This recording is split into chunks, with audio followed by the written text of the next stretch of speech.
Put your hands together for Joe Herrmann!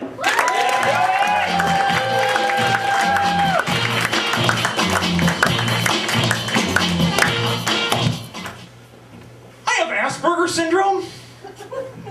I know, I hide it well. And the thing is, not only do I have that, but I'm happily married, which I realize is a freaking miracle. Because it's hard enough to meet people when you're normal, or so I've been told. And it's even harder still to walk up to somebody in a bar and try to ask them, "Hey, did you know that an ostrich's eyeball is bigger than its brain?" That doesn't work as a pickup line. But no, I am married, and I love my wife, and she puts up with a lot because of my condition. I'll give you an example. It's a true story. We were on our honeymoon at the most romantic vacation destination that I could think of, Epcot Center. Yeah, and it was our honeymoon, so you know, we're on that boat ride where you'll learn about agriculture, because I'm a romantic. And we're going through, and we're looking at the animatronics, and hearing the voiceover, and the voiceover says, "And the buffalo would roam the plains of the frontier." And I said to my wife, "Oh, hon, they made a mistake back there. Those weren't buffalo, those were bison."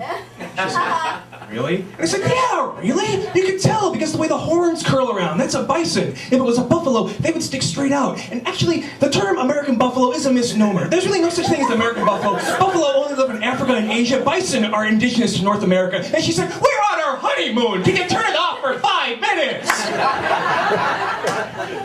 And here's the thing. I recently found out I can't turn it off because I've been telling that story at open mics around town for a while, and I recently took the time to actually write it out word for word just to get it right for the show. And I found myself obsessed with making sure that I spelled buffalo correctly.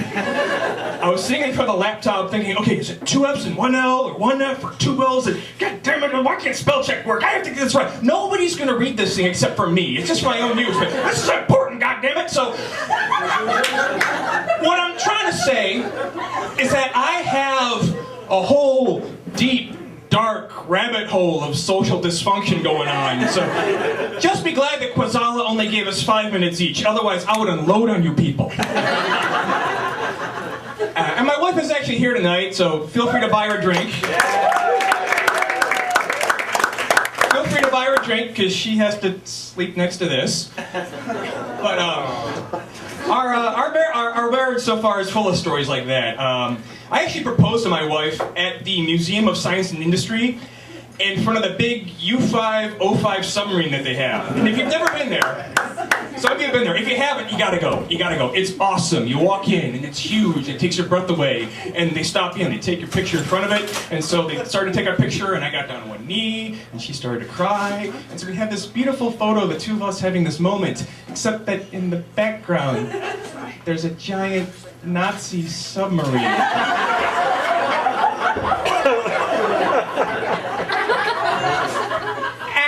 Her family's not from Chicago, so they don't know that that's a thing out here. They just know that some guy with the last name Herrmann proposed to their daughter in front of like Hitler's bathtub toy. And I tried to explain to them, no, I'm not like that. That's not me. I'm not, ich bin ein ganz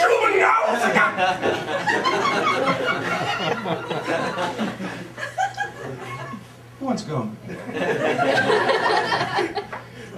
The Germans, my people. I actually used my GPS to get here tonight, which is cool, except that the voice on my GPS is the German documentary filmmaker Werner Herzog.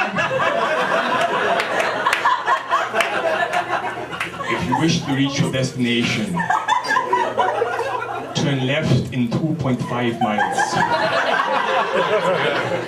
However, please keep in mind that all human endeavors are equally futile when faced with the vastness of the cosmos. If you continue driving straight, you will plow through the barriers, plunging both yourself and your vehicle into Lake Michigan, thus ending the existential crisis that is your ultimately failed, useless life. Thank you. I do love being married, though, and the hardest part is actually of being married has been trying to balance being married with doing this, with doing stand-up comedy. And if you happen to do this, if there's anybody here in the crowd that does stand-up comedy, here's a little tip. Don't get drunk and go on the internet looking for advice from other comics on like a public forum. Because they will give you good advice. But they'll also bust your balls. The next time you go to an open mic, they'll say, "Hey, you're that guy whose marriage is failing." And my marriage is not failing. I love my wife. It's just, I've had to try to explain to her that I understand where she's coming from. I understand where she's coming from, where all of our friends are at a point where they're having kids, and I've been spending my nights trying to mask my self-loathing by telling dick jokes to strangers. But what I've had to try to explain to her is that I need to do this. I am compelled to do this because I am the child of alcoholics. I can't help but associate drunken laughter with love.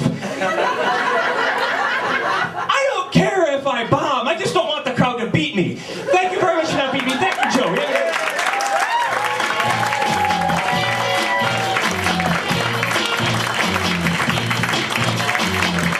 Keep it going for Joe Herrmann, everybody. And let's keep that energy going.